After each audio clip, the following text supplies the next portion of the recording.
Little Red Riding Hood, edited by Watty Piper.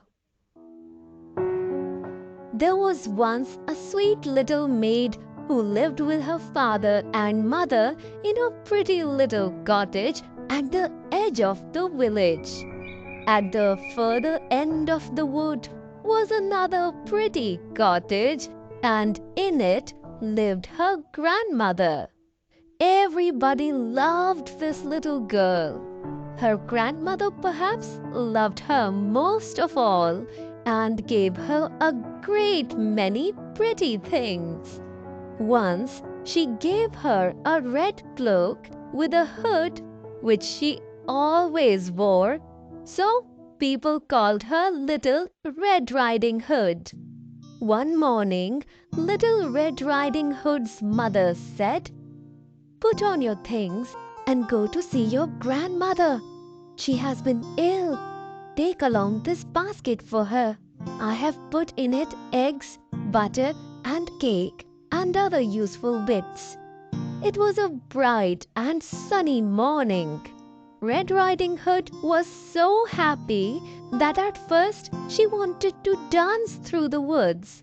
All around her grew pretty wild flowers which she loved so well, and she stopped to pick a bunch for her grandmother. Little Red Riding Hood wandered from her path and was stooping to pick a flower when from behind her a gruff voice said, "Good morning, Little Red Riding Hood." Little Red Riding Hood turned around and saw a great big wolf. But Little Red Riding Hood did not know what a wicked beast the wolf was, so she was not afraid.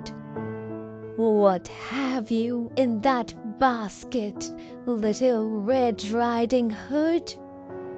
"Eggs and butter and cake, Mr. Wolf." "Where are you going with them, Little Red Riding Hood?"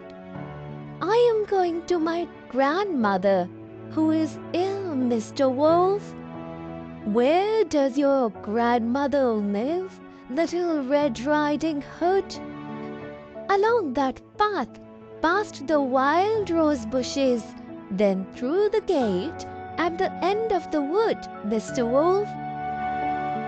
Then Mr. Wolf again said, "Good morning," and set off, and Little Red Riding Hood again went in search of wild flowers.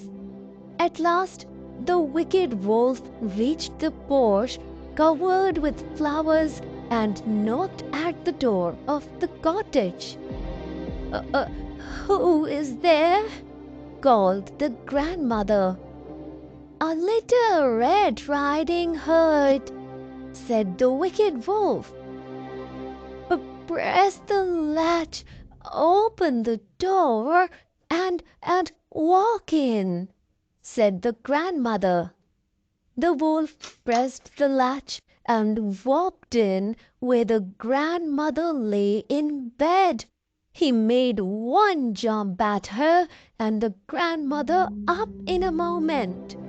Then the wolf put on the cap which she had dropped and crept under the bedclothes. In a short while, Little Red Riding Hood knocked at the door and walked in, saying, "Good morning, grandmother. I have brought you eggs, butter, and cake, and here is a bunch of flowers I gathered in the wood." As she came nearer the bed, she said, "Oh, what big ears you have, grandmother!" "All the better to hear you with, my dear." "What big eyes you have, grandmother!" "All the better to see you with, my dear." "But, grandmother, what a big nose you have!" "All the better to smell with, my dear." "But, grandmother, what a big mouth you have!" "All the better to eat you up with, my dear," he said as he sprang at Little Red Riding Hood. Little Red Riding Hood ran across the room and through the door, shouting, "Help! Wolf!" as loudly as she could. Just at that moment, a woodsman heard Little Red Riding Hood's cry for help and came running towards the cottage. Woodsman rushed in and caught hold of Mr. Wolf. He made the wolf spit out the poor grandmother, who was a bit shaken but still in one piece, and then knocked down the wolf. Everybody was happy that Little Red Riding Hood had escaped. Then Little Red Riding Hood said she had learned an important lesson today. "I will never speak to strangers or dawdle in the forest again."